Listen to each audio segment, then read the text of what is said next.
Welcome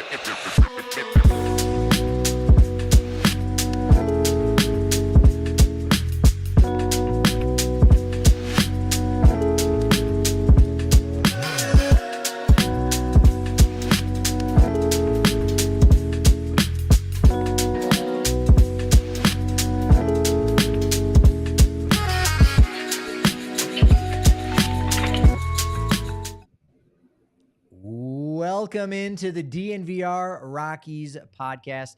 I'm your host, Patrick Lyons, and on today's show, as we do every Monday, Minor League Monday, so we'll get to our prospects of the week, talk a little bit about that Sunday night baseball game and the Rockies being in prime time, though it was the first week of the NFL season, so not sure how many people were actually watching, but Nolan Jones was mic'd up.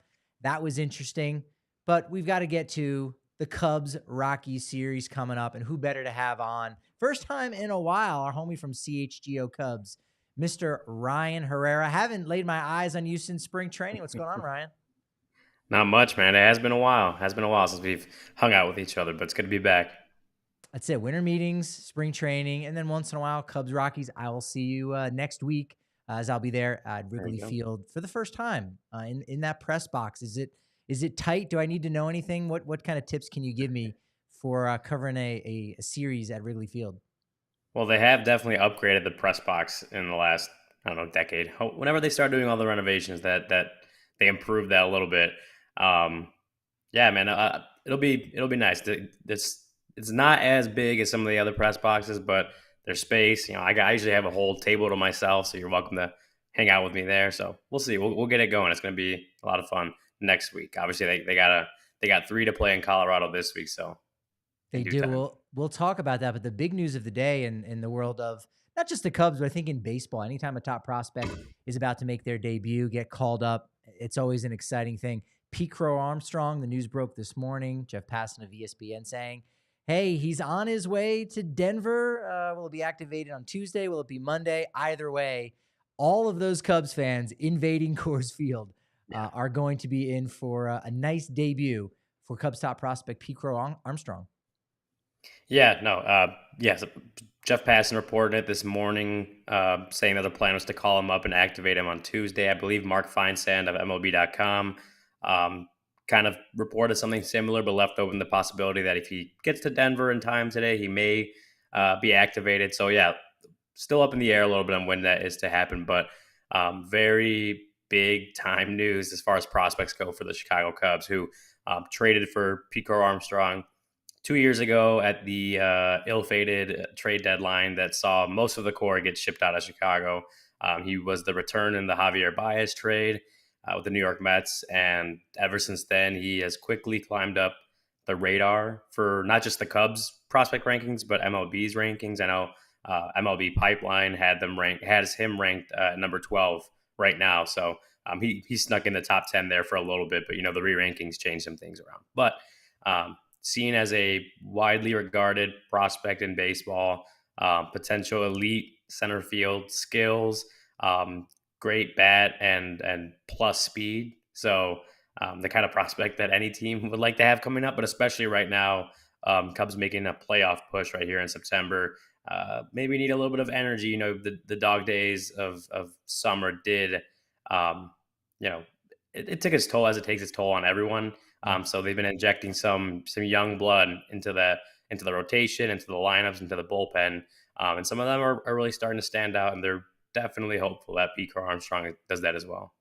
Definitely seemed like going into spring training, the hype on the Cubs was, tepid at best. And it was like, well, if everything breaks right, maybe they'll be in the hunt, and they certainly are. What I find to be interesting, as you talk about Crow-Armstrong coming over in that Javi Baez deal at the 2021 trade deadline, Cubs had better trade chips than the Rockies there in 2021, and they cashed them all in from Anthony Rizzo, Chris Bryant, Baez, Kyle Schwarber even, whereas the Rockies, they may have only had Trevor Story and John Gray as their big trade chips. You throw CJ Cron in there, maybe even Daniel Bard, but the Rockies stood pat. Cubs traded everything away. They weren't very good last year, but partially because of how active they were at that 2021 trade deadline, and sort of recognizing, hey, we don't really have a chance now. Let's improve our odds for the future. Well, the future is now for the Cubs, whereas for the Rockies, we're still waiting for that to happen because of so much of that inactivity at the 21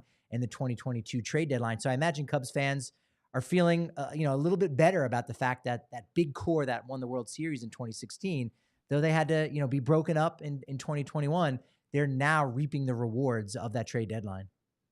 Yeah, and that's, when you're talking about 4+ players from a World Series championship team, a group that grew together, hitting the reset button is never easy. Not just on, Jed Hoyer and then the rest of the front office, but like the fans especially. Like it was not, of course, I loved set of moves at the time. And even Pete Crow-Armstrong, right? Like he played, I think, 6 games in 2021. He didn't play in 2020 when he got drafted because of the lost minor league season. Played 6 games and tore his labrum in his right shoulder in 21, and didn't play again the rest of that season. So it was kind of like you're trading this World Series hero for a 19-year-old that is high on the prospect list. I think he was number 5 in the Mets system at the time, but just a guy that Cubs fans hadn't really heard of before. And so it was going to take some time for, obviously the Cubs to get themselves right at the big league team, but for the returns on those trades to start making their way up the minor league system and debuting and seeing what they can provide to the big league team 2 years later. Those moves haven't really panned out as far as the major league production goes. Like Alexander Canario, who they got for Chris Bryant, has only had 1 plate appearance, but he also had like 2 major injuries last offseason that really delayed kind of his emergence. Caleb Killian has come up and he struggled. He was another guy they got in one of those deals. And some of the guys they got for like Anthony Rizzo, Kevin Alcantara is still lower levels of the minor leagues. I want to say he's 20 or 21 years old. So they're not there yet as far as getting those returns to the major league level and seeing if they can produce, but they are obviously back as far as they were able to turn things around pretty quickly at the big league level, bringing in guys like Cody Bellinger and Marcus Stroman, Justin Steele emerging as an ace. And so they're at the point where they've gotten themselves back into a competitive playoff caliber position. And now Pete Crow-Armstrong is like, he's the face of the future, right? And they're hoping that right about now is when that future and those returns on those trades are going to start impacting the big league club. They're obviously trying to needle this thread pretty, that's what they want to do. They want the future to start impacting the big league club while they have some of these guys and they're fighting for a playoff spot. It's not an easy needle to thread. Pete Crow-Armstrong may be able to help them do that. Yeah, we'll talk about Cody Bellinger, Dansby Swanson. But to finish up on Pete Crow-Armstrong, slight derailment. We're going to get back. You'll see how. And I know Ryan. What do you have a favorite baseball movie? Is it? I have to say The Sandlot, but I'm on the younger side, I guess. Like I know a lot of other people might pick like Major League or any of those other ones, but The Sandlot was it was a few years before I was born, but it was kind of what I grew up on, so I'd have to say that one. Yeah, no, Sandlot's my favorite one. They had a Sandlot day at Coors Field where people could stay after the game, and it was raining, so you couldn't actually be on the field to watch it with a blanket. But like coming to the ballpark, they were playing the Sandlot on the scoreboard like pregame, and it's just like, oh man, that's my favorite movie. So the reason I bring that up, super producer Kale's probably like, how are you bringing this back to Pete Crow-Armstrong? Do you know how? By the way, what's your favorite baseball movie? Field of Dreams. Field of Dreams. Also great. I love The Sandlot, though. Of course it would be, Mr. I went to school in Iowa. Yeah. No, great movie. The reason I bring it up is because Pete Crow-Armstrong, his mom was an actress. So he went to Harvard Westlake High School. His mom is Ashley Crow. She was actually the mom of the kid in a movie that came out the year after Sandlot, Little Big League, 1994's Little Big League. That was his mom. So the mom in Little Big League had her son in real life, and that kid is PCA, Pete Crow-Armstrong. So that's pretty cool. So she'll probably be there at Coors Field tonight. So I don't know if there'll be other Hollywood celebrities, but I love that story that his mom was the mom from Little Big League. Yeah, I think it's just a cool thing. It's a connection of him to the baseball world well before he got to even, pro ball or now set to debut in the major leagues. Yeah, it's a cool connection.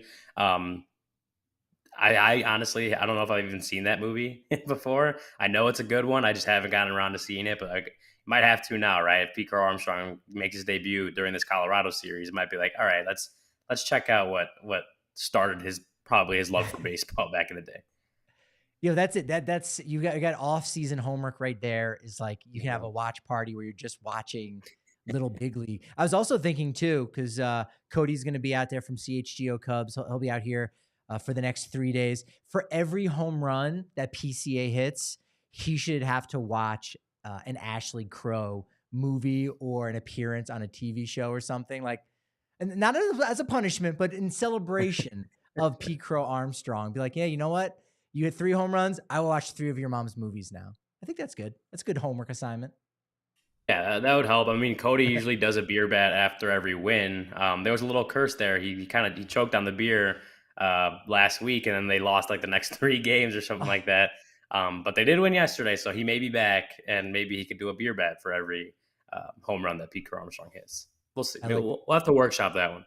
Yeah. Well, you could also probably just do like a shot of Breckenridge bourbon, the official bourbon of the Denver Broncos. I know you guys are in Bears country out there, but the Breckenridge bourbon is the official bourbon of the Broncos, widely known for their blended bourbon whiskey, high rye mash, American style whiskey. On social media, it's hashtag #Apres anywhere, because you could take it anywhere. In fact, it's in all 50 states. So you can get it at any number of liquor stores. It's won so many different awards, even their location in Breckenridge. If you're looking to go and grab a bite to eat, get a tour around their facility, make sure you check that out, because it's literally the world's highest distillery. Shop your local retailer or visit BreckenridgeDistillery.com.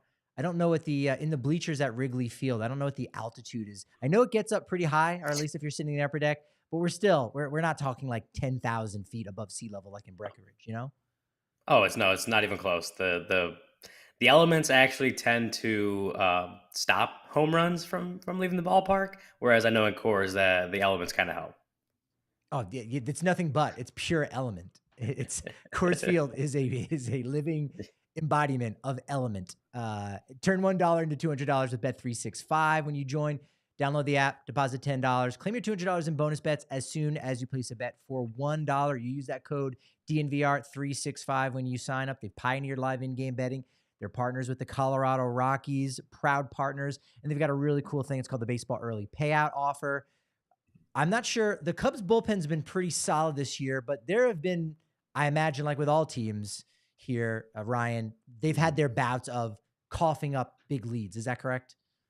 Yeah, no, I mean, earlier in the season, right? Like the Cubs do this where, they tend to kind of bring in veterans on cheaper contracts, and try to, they build their bullpens that way. A lot of it is new faces in the bullpen to start the seasons and figuring out the roles. And it's usually worked, and it's worked out this season. They have eventually figured out these roles for some of these guys, but it was a struggle earlier in the season. Michael Fulmer was the closer, de facto closer. Blew a couple leads early in the season, and Right. they had to, switch a few things around. Now they have gotten the roles figured out. They have been a little bit more. There was a few months there where they were one of the better bullpens in baseball. More recently, Ed Bradow's their closer right now, and he's dealt with some lingering bumps and bruises type stuff. He blew 2 saves recently. I want to say it was one against the Brewers and one against the Reds. So division opponents. Mark Leiter Jr. and Julian Merriweather, just other guys that they have used in more high leverage situations that have become, David Ross's trusted guys. A lot of those guys are being used more than they ever have at the big league level. Workload has been high. There was a couple weeks there in August where they were getting used a lot. Like almost every game, it seemed like those 3 were being used, and unless a day that one of those guys was down, he was going to get used because they needed, they just needed to pick up some wins. And so they have been kind of dealing with that a little bit as well. Ed Bradow's didn't pitch for like over a week or about a week or something like that, while he was dealing with some stuff. So they've had it. The bullpen has started to feel the grind of the season, so to speak, lately. They did have a few games there where the Cubs gave them some leads late in the game. And David Ross was able to go to more of his lower leverage guys and not have to worry about using any of those high leverage guys. But now they're in the stretch run. If they're healthy, they're going to pitch when they need to pitch. And so, I would say overall, the numbers show they've been a little bit more middle of the pack this season, but they do have good arms in that bullpen that have, once they figured out those roles, started to really perform very well. They just got to make it through the season, right? They got 3 more weeks for some of those guys that just have not pitched this much in a season at the big league level. But David Ross is counting on them. Those guys are going to do everything they can to be on the field when he needs them. The Cubs are going to need them because I expect with some of the series they do still have remaining, there are going to be some tight games, some close games that they're going to need those high leverage guys at the back end. And their season's going to go on even longer, hopefully, right? For you guys, that they hope for sure.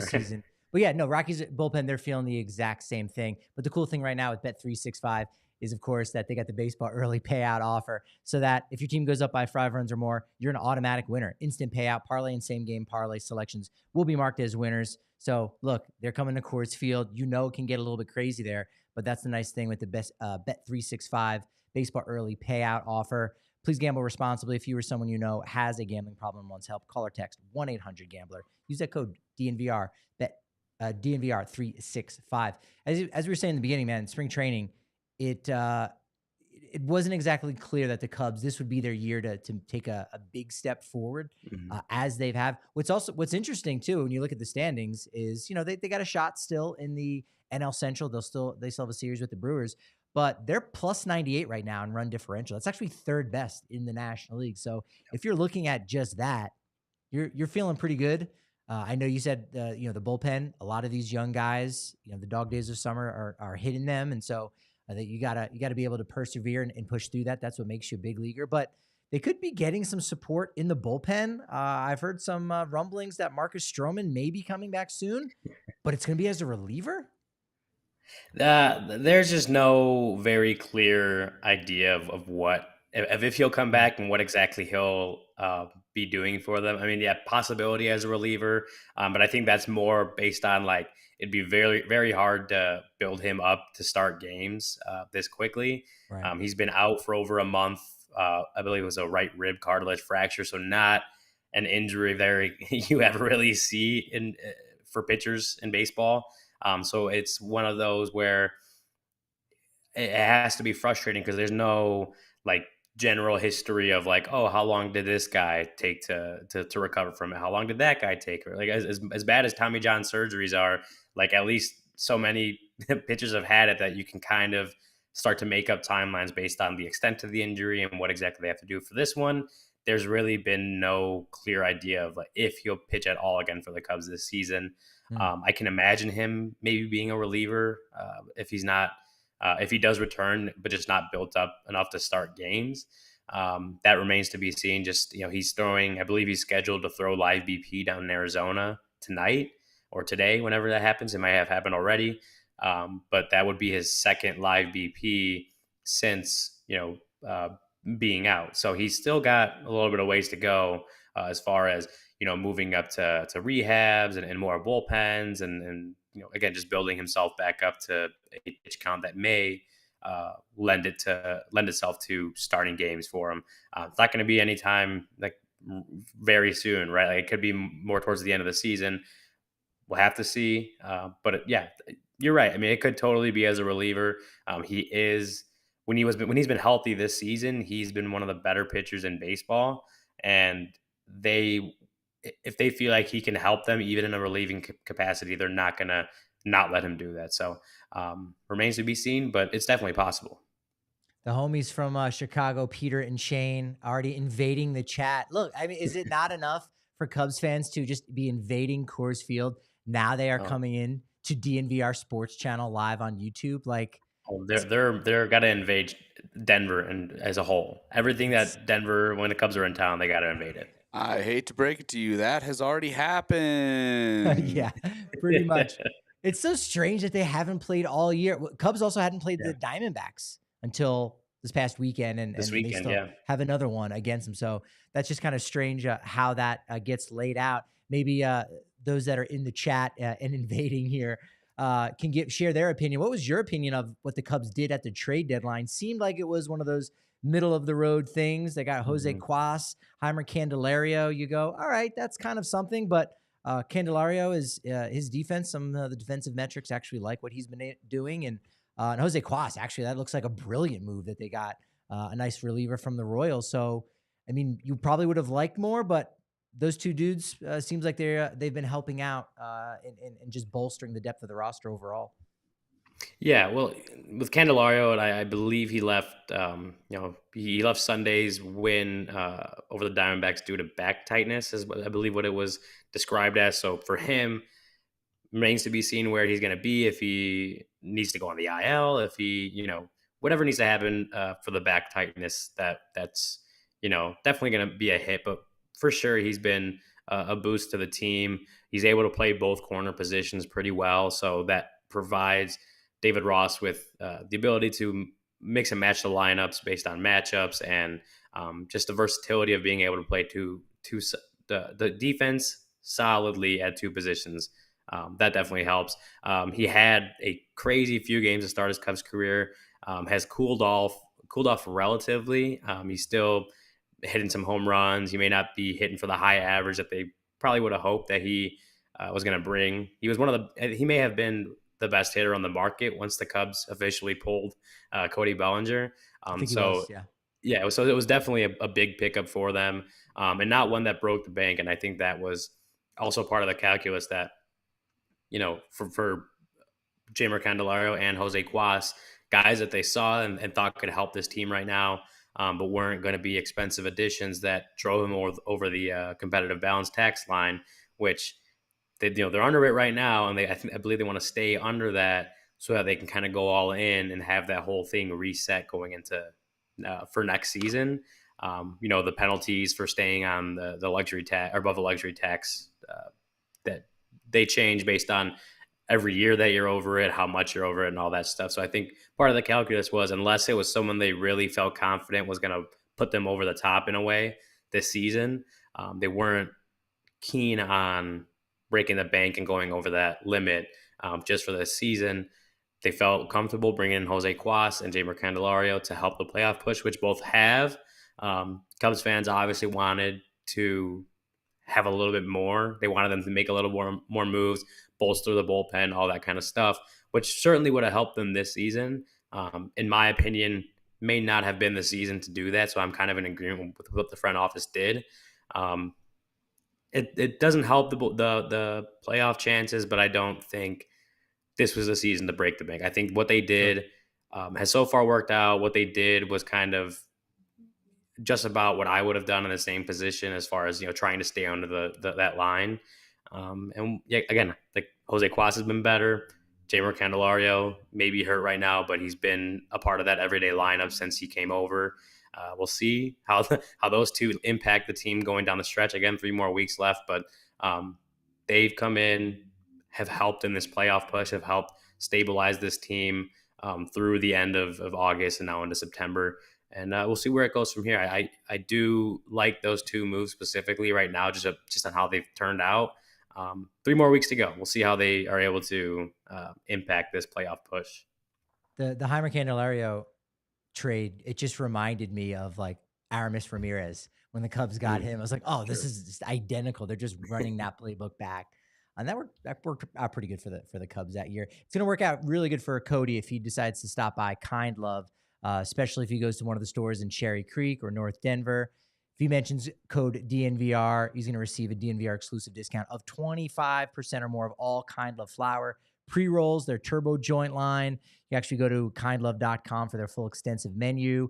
And you can now get deliveries when you use that code DNVR. They got authentic genetics, patient grow techniques, one of the highest quality brands in all of Colorado, fully integrated seed to sale, breeding their own genetics, control grow process and packaging. It's Kind Love. That's the spot that you need to hit up when you're in town and you're looking to have a little bit of fun with that recreational marijuana. If you're being recreational, you got to put some shades on, cover up your eyes, whether they're red or whether it's just a sunny day in Colorado. It's not today on Monday, but still, you can never be too cautious. Go to Shady Rays.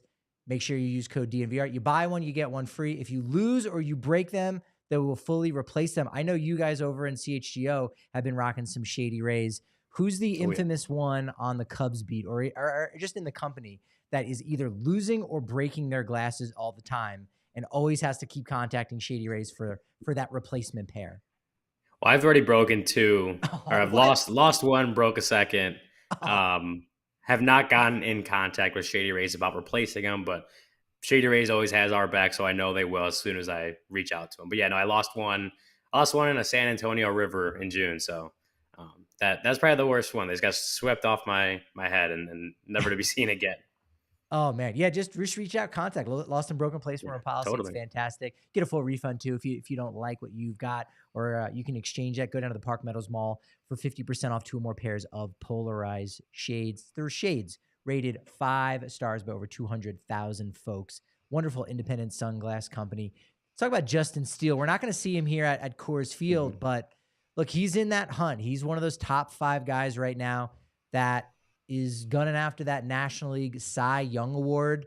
I know he's put together some really solid starts here in recent memory, but you go out and you see what Zach Gallen did and said, hey, Justin Steele, it's nice that you showed up this year, kind of put your name on the map. Last year you broke out in 2022, 2023. Now you're in the conversation, but it's still all about me, Zach Gallen. Can you talk a little bit about, how good Justin Steele has been for the 2nd year in a row now?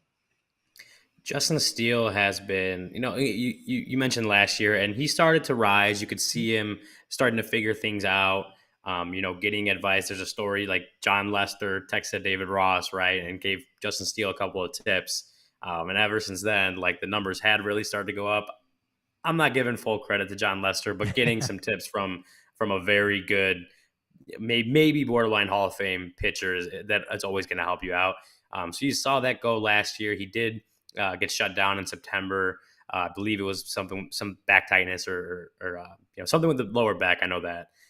And so he came back this year, and talking to him going into spring training, it was like I moved down to Arizona. I've been building my body up. Like I'm ready to kind of get through a full season and be successful for a full season. He had 1 stint on the injured list this season, a minimum stint, but he's been.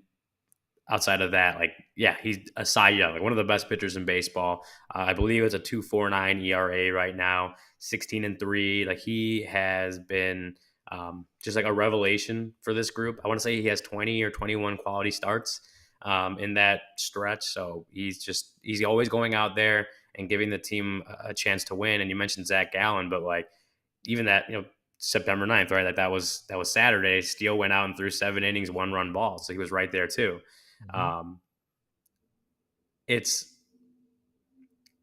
I do think he has a very good shot for the National League Cy Young.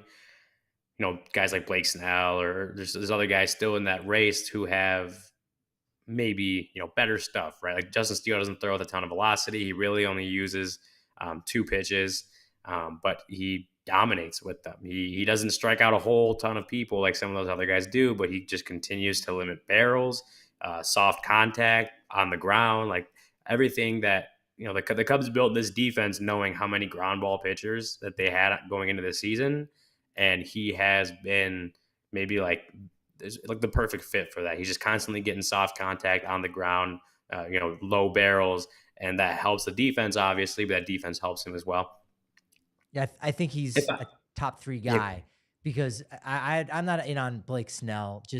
He just walks way too many guys. Yeah. Spencer Steer, great and all. His ERA is a little bit high. I know, some of that could be, if you look at his xFIP, it probably should be a lot lower. But still, I just think Justin Steele checks off all of the boxes. He leads the NL and 16 wins. So he does enough of those right things. I think he'll be in that top 3 so long as these final 3 weeks go well for him.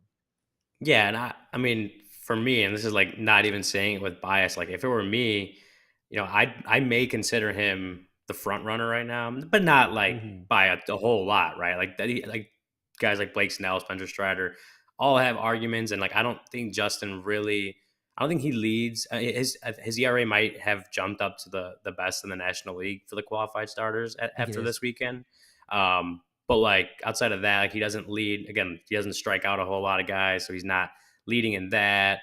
He's not leading in innings pitched or walk rate or any of that stuff, but he's so close to the top in a lot of those things. And when you're looking at like who's the best pitcher in the National League this season, it's like this guy is top 5 here, top 5 here, top 3 here, number 1 here. Like that's hard to discount based on like strikeout numbers, right? So definitely guys with with great resumes too, like great arguments to be Cy Young. But when I'm looking at it, and I may say like Justin Steele may be at the top right now. Like you mentioned, 3 more weeks that kind of have to go well for him. The Cubs making the playoffs, that's going to help him or his resume as well. Just, the ace pitcher on a playoff team, like that helps. So he's still got to finish off this season. But I'm sitting here right now, and I think I would make the argument for Justin Steele if it were to end right now. If it were to end today, he's definitely right up there at the top of the list. You mentioned top 3. Like at this point in the season, there's no doubt he should be a finalist for me.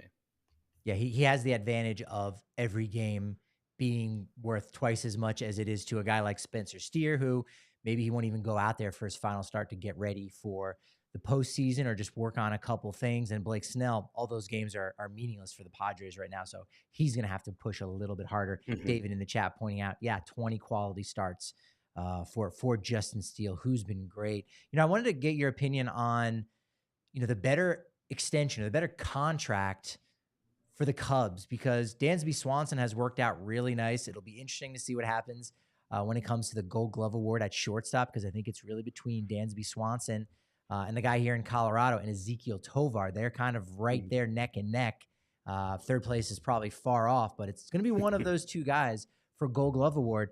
He obviously coming in as a big free agent. We'll see if his wife, Mallory Pugh Swanson, USA Soccer from Littleton right here in Colorado, forward for the national team, if she'll be in the building today or the next couple days, that will be interesting. But Swanson gets the big free agent contract. But so does Nico Hoerner. He got that little extension. And I mean, that seems like a stroke of genius. 3 years, $35 million. He put up good numbers last year, and he's duplicating it again this year. I don't know if you can say one deal has been better than the other, but you got to be pretty happy when you put out that kind of money for those two players and you get back what you kind of had hoped, if not better. Yeah, I think if you're looking, from a long-term sense, obviously Dansby Swanson's contract is longer, right? But he provides Gold Glove caliber defense at maybe the premium position on the field, definitely the premium position on the infield. But like Nico Hoerner he had an argument to be a Gold Glove finalist himself last year. Like he was very good at shortstop last year. They brought Dansby Swanson over. Nico graciously moved back over to second base, and that's been the best middle infield combination in baseball this season. That's my opinion at least, but I think the numbers might back that up. I don't know if I could say what contract is better, because obviously Dansby's a little bit older. Nico's contract, bought out the rest of arbitration and his first year of free agency, so that, you're locking down a guy who's going to be pretty important for you the next few years for maybe less money than he could have gotten, maybe not through arbitration, but like on the free agent market, right? And you're guaranteeing him that you keep him through at least that first year as well. So a little bit more security with him. But like Dansby Swanson, 7 years, $177 million. It's a lot of money, right? It's like one of the bigger contracts the Cubs have ever given out, which I don't know if that says a whole lot of good about the Cubs. They've never given out a $200 million contract before, but that's just my opinion. But like Dansby Swanson brings so much outside of, like, he hit 20 home run potential, 25. He's hit 25 homers the last 2 seasons, 2021 and 2022. So he has some power in there. Great glove at shortstop, and I think just like his innate leadership qualities are, like, you can't really put a price on that. Like, that's, you don't give a guy that much money just because he's a good leader. Like, he's got to perform as well. But like all of that, and like pushing Jed Hoyer to not sell and to actually buy at the trade deadline, like just convincing him with his play and with the words, and just convincing all of them that they have what it takes to get themselves back in the position. 3 months ago, they were 10 games below 500. Leading up to the All-Star break and the trade deadline, it was like, oh man, a couple more losses and they're definitely going to sell. And a guy like Dansby Swanson just led them kind of out of that. And that's you can't really put a price on that. That's so important because it's not on the box score, but it's gonna impact that locker room. It's gonna impact the team so much more than people might want to give it credit for. David Ross talks about it. Jed Hoyer talks about it. Everyone on the team talks about what Dansby Swanson brings as far as the leadership qualities. Nico Hoerner does the same. Like, I'm not knocking Nico Hoerner because they talk about him in the same breath, but I'm sitting here and, like, You gave Dansby Swanson a 7-year contract. The first year looks great. They project him to like stick at shortstop through that contract. So if you have him for another 6 seasons playing at the kind of level he's at, like that is such a valuable guy to have for that price. And you can't like if he continues to do this for at least most of the rest of that contract, like Jed Hoyer's patting himself on the back because that's a good deal for him to give out for a guy like Dansby Swanson. It is Nathan May, Rockies fan. He says, as a Rockies fan, it pains me to say this, but I've enjoyed watching the Cubs games this year. Big Nico Hoerner fan. So, look, we know that a lot of transplants here in Denver, and even if they're not, Cubs are very much a fun team. It probably hasn't been fun for Rockies fans to watch the success that Mike Tauchman is having. Maybe a little bit, right? It's been the summer of Mike Tauchman for whatever reason, but he's been great. Good for him. But maybe a lot less fun to know, oh no, Cody Bellinger, he's back with a vengeance, about to go out in the free agent market. A lot of Rockies fans probably hope he just goes out to the American League somewhere, so you only have to see him once a year, once every 2 years at Coors Field. But man, he's really seemed to have revitalized his career with the Cubs, and what he did in the offseason definitely seems to have kind of fixed or at least answered enough of those problems to say, yeah, he's going to get some good money on a very light free agent market. Yeah, I do, I think that health and being fully healthy for the first time in maybe a few years has been a big help with that. But yeah, just kind of going in, working all off season. They said that I think from when he signed to like spring training and when they left back to Chicago, Bellinger was at the complex like every day except for like one, something like that. So he got right to work as soon as he signed with the Cubs. Him and Scott Boras took a gamble, right? 1 year, $17.5 million. Didn't, turn down maybe a few more years on those contracts because they wanted to reestablish his value and get him back on the market quickly. Cubs were fine with it, and hope that at least for this year he could turn into something close to what the Cody Bellinger of old, right? 2019 MVP type Cody Bellinger. Hoping that they could get some level of that, help the team, because he brings that kind of veteran leadership, winning mentality too. He did that all his entire career with the Dodgers. So he's never really experienced like a losing trade deadline type thing. And it looked like he was going to get that in Chicago for the first time. Didn't end up happening. So that was obviously big for him. But he brings that kind of veteran leadership mentality. Let's go win every single ball game and make the playoffs kind of thing for this ball club as well. And so he's just been like, had he not missed a month earlier in the year, he may very well be in the MVP conversation. Like he's been that good for so long this season that, even when he has like a quiet day, right? A quiet day is like one hit, right? He's still getting a hit or he's still getting on base somehow. That's a quiet day for him because he's been doing so well for months for this team, pretty much since he got back from the injured list. So the Cubs bet that Cody Bellinger could help them out for at least this season. Cody Bellinger wanted to bet on himself that he could reestablish his value.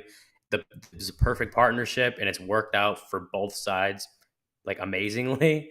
But now we sit here, and it's like you mentioned, like Cody Bellinger going back to free agency, and maybe Rockies fans don't want to see Cody Bellinger that often. They want to see him in the American League and far away from them.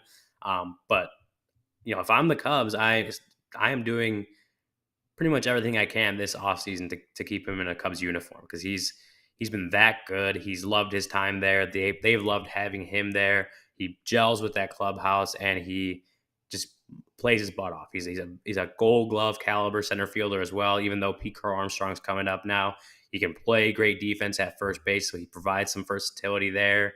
The bat is good. The bat has been great against righties and lefties this year. So there's like not a lot of holes in Cody Bellinger's game, and he's still young. Like this is the kind of guy, if you're getting ready to start going for it next year, like this is the kind of guy, especially him having been there for a year, you kind of know what you're getting with him now.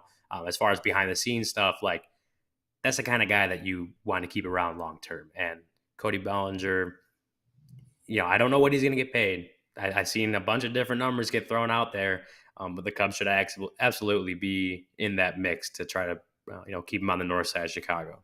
I'm sure you and I will be talking about him plenty while we're in Nashville at the winter meetings this year. Yeah, totally. Breaking all that down on the dailies. All right, real quick, let's jump into the series preview. Today, Monday, to Battle of Left-Handers, Kyle Freeland against Jordan Wicks, who's 3-0, 2.16 CRA. Tuesday, you got Chris Flexen for the Rockies against Javier Assad. I mean, those two guys, Wicks and Assad, have kind of been, sneaky, effectively good so far for the Cubs. I know Assad just kind of moved into the rotation. I don't know if he's so much of a future piece, but Wicks has been really solid. Those are going to be two games that I don't know. Would you put those first two games of the series as the better odds for the Cubs to win versus Wednesday, Ty Block, who pitches well at Coors Field as a Colorado kid, and then the other free agent signing that hasn't really worked out so well, Jamison Tyon on Wednesday? Which, if you had to pick 2 out of 3 for the Cubs to kind of lock down, which 2 would you select? Yeah, I think those first two are definitely like the two that I'd maybe give him the best shot. But that's because like Jordan Wicks has been very, very good since coming up. He's only made 3 starts, still early on in his career, but he's been, like very effective. Cubs really like what he does. He has the same kind of mentality that, like he said it himself, like I don't care about the stats. If we don't make the playoffs this season, I'm not satisfied. So that's a great mentality for a young guy to have starting his major league career in the middle of a playoff push. Javier Assad struggled his last time out, but he's been very effective for the Cubs since moving into the rotation, where Marcus Stroman was hurt. Drew Smiley proved ineffective, and he moved to the bullpen. And I'll talk about Jamison Tyon in a minute, but he hasn't been as effective either. Like Javier Assad was one of those guys that helped stabilize the rotation for a few weeks there until a guy like Jordan Wicks is ready to come up, until potentially Marcus Stroman, comes back. Steele has obviously been Cy Young caliber. Kyle Hendricks has had maybe a comeback player of the year worthy season. Cody Bellinger is probably going to win that, but like Kyle Hendricks has had a good season, if not for Cody Bellinger. Resurgent, very resurgent. Yeah, for resurgent for anyone not paying attention. Totally. So like those two. Assad did have a bad start last week against Arizona, but wasn't as bad as it could have been. It was 5 1/3, 3 earned runs. So if I'm giving the Cubs maybe their best chances to win 2 of these 3, like having Jordan Wicks and Javier Assad on the mound, kind of while they're pitching at a pretty high level more often than not, like that's probably the 2 I'd give them. Jamison Tyon looked great the other day against the Diamondbacks, 6 innings, 1 hit, right? 1 hit and 9 strikeouts. But he's been very up and down this season. Home runs have been a problem for him, and we know how the ball travels in Colorado. So that's going to be one where he's got to kind of prove that he's gotten himself back on track. He can limit the damage. He can, fool the hitters, that the pitches are working, the pitch mix is working. But he's a guy you just don't know about because he's had really high highs this year and really low lows. So that's going to be an interesting one to watch to end the series. But yeah, so 2 out of 3, Jordan Wicks and Javier Assad right now, probably giving the Cubs the best chance to take the series. Rockies are going to try to disrupt, but it has not worked out so well for them. Ryan, thanks so much for joining on. Go ahead and plug away for anyone that may not know where you're from or where they can find your work at. Yeah, you can find my work at allchgo.com. That's our website over in Chicago. You can follow me on Twitter at Ryan_A_Herrera. You can also go follow our main page and our Cubs page at CHGO_sports and at CHGO_Cubs, both on Twitter. CHGO Sports on Instagram, CHGO Sports YouTube channel where you can find all our live shows and pods. That's about where you can find my stuff, but we have a lot of good stuff from all throughout CHGO that you could definitely check out there as well. Yeah, if you like what we do here at DNVR, and you want a little Chicago slant to things, or if you're looking for a baseball team to root for in October, and again, you like what we do at All City, make sure you go and check that out. Ryan, thanks again for joining us, man. Appreciate it. Appreciate it, Patrick. Thanks. We'll see you soon.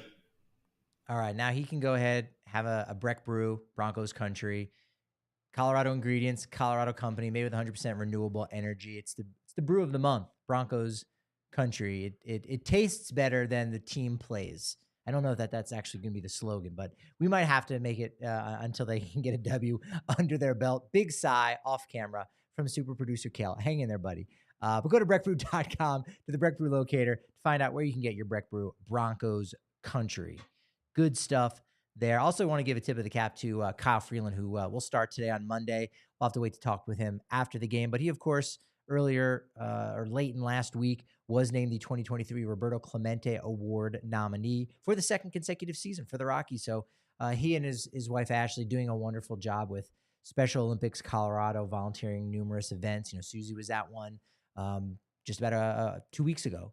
So that he's giving back to the community as the Colorado kid, dude from Thomas Jefferson High School. So it's wonderful to see him, picking up where so many, wonderful Rockies who've given back to the community have left off. So doing it in his hometown is really special. Let's get into some special prospects of the week as two of the leagues wind down in high A. But at AAA, you got Jimmy Herron continuing to make some noise down there in the outfield at 417, 2 homers, 8 RBI, 2 stolen bases. So doing it with power, doing it with speed.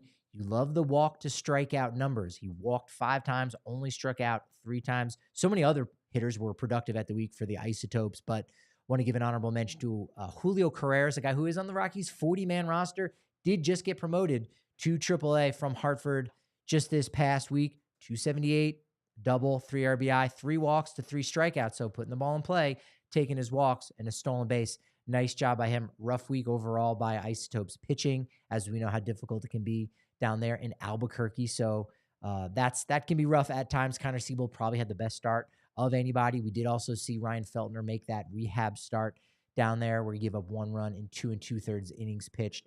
Hopefully we'll find some word down at the ballpark today at DNVR_Rockies on Twitter, where we'll let you know when Ryan Feltner will be making that next rehab start. What's up next for him? Up next for AA Hartford. Well, they had 2 games bagged because of inclement weather, but it still didn't mean they didn't have a really good week from Carson Palmquist, that left-hander that looks very similar to Kyle Freeland when he's on the mound, even his mannerisms, just the whole thing, soup to nuts. 7-inning complete game performance. Only gave up 2 runs on 6 hits, 1 walk, and 9 strikeouts. Connor Van Scoyac, Alec Barger also had a really nice week. And another one of those young players to keep an eye on that doesn't get enough love. We love hyping up those young guys that, hey, keep an eye on him. He could be something for the future. We'll see how much they can contribute. We were on it with Josh Fuentes way back in 2018. We were, of course, all over a guy like Coco Montez and so many other players in between. Angel Chavi, one of those players, did get promoted from high A, had his first week at AA, the 21-year-old reliever, 3 innings pitched, did not give up a run, struck out 3. On the offensive side, honorable mention to Yanquiel Fernandez, Vladimir Restituyo, Kyle Datris, Braxton Fulford, nice catching prospect, but also got a shout-out Drew Romo for his 3-home run game last week, his second in, I believe, 6 weeks with the Yard Goats. So the bat coming along nicely for the 21-year-old backstop. At high A Spokane, their season just wrapped up, and Victor Juarez went out on a high note, 5 1/3 innings pitched, gave up 5 hits, only allowed 1 run, 2 walks, and 6 strikeouts. Blake Adams did a nice job in 4 scoreless for them. And Braden Carmichael, an undrafted free agent signing by Colorado, kept a clean 3 2/3 frames and struck out 4 in doing so. Offensively for Spokane, rough week. Parker Kelly did a nice job. But in low A, Jake Snider, he's a 25-year-old prospect who's bounced around from a few different organizations, but has done a really nice job with Fresno, who, despite the fact that they ended up with the best record in the entire California League, they're going to miss out on the postseason because in the minor leagues, first half team goes to the postseason, second half best record goes as the other team. And so, unfortunately, the Grizzlies finished second place during the second half. Best record in the California League, but not enough to go to the postseason. But Jake Snider did a nice job. Homer, 3 RBI, walked once. Did not strike out a single time in 16 plate appearances. EJ Andrews, Cole Carrick, Skylar Messenger had 2 home runs. They did a nice job for Grizzlies hitters. Also, Sergio Sanchez, 4 scoreless frames of work, walked 1, career high 6 strikeouts for him. And another debuting, Isaiah Coupe, left-hander from Ohio State, did a nice job, 2 1/3 innings pitched. Only allowed 1 hit, no runs, and 3 strikeouts. Kale, did you get a chance to watch any of Sunday Night Baseball at all, or were you still reeling from the Broncos loss? I watched Sunday Night Football with the rest of America.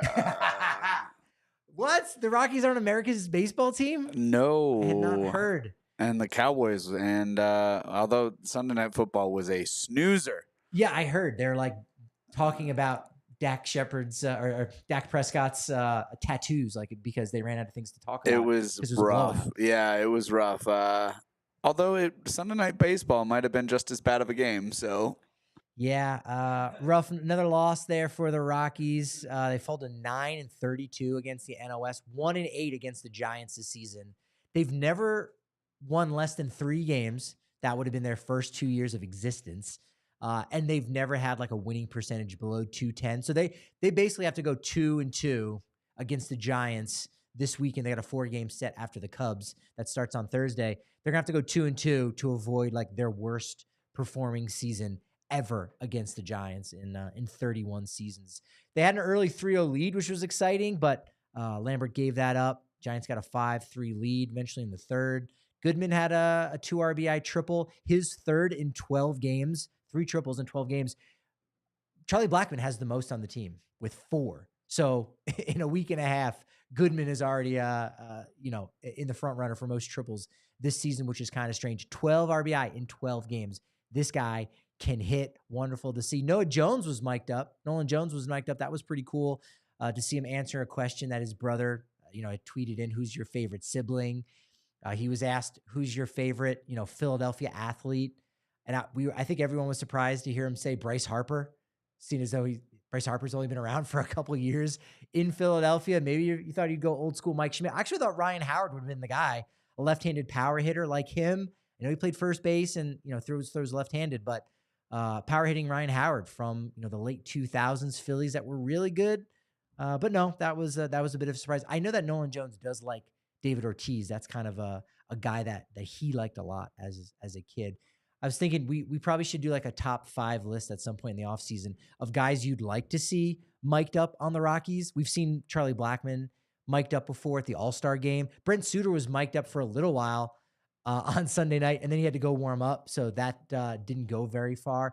Daniel Bard's a really good conversation. It would have been cool to see him mic'd up just a little bit. He always has good stories. He's a talker. He's pretty nice.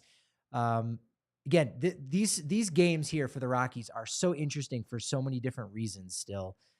Obviously, you want to see the young guys have success. You want to see the young guys playing, which they still have been playing. We'll wait and see what happens when Chris Bryant does come back eventually. Will it be in time for this Cubs series? In fact, will it be in time for the final road trip of the season in Chicago? I'll be there at Wrigley. He has yet to play for the Rockies at Wrigley Field yet since he signed with the Rockies. He was hurt last year when they came through the north side of Chicago. We'll kind of see if he's healthy in time for the end of next week and finally get to play. But otherwise, the young guys are playing. Keep an eye on that, and keep an eye on the win-loss record. The losses are kind of more important right now. They've got about a 3.5 game buffer from the Chicago White Sox. Now, the thing you want to keep an eye on is the reverse standings, because MLB now, they've got a draft lottery. And so the 3 worst teams have the best chance of getting the first overall pick, and also have a really good chance of getting the second, third, and fourth overall pick, right? It's 16.5% if you are one of the 3 worst teams. So there's no benefit of just losing 120 games, just like there might not be as much benefit to lose 90 games. So it's all about that lottery. And right now the Rockies are in one of those bottom 3 spots.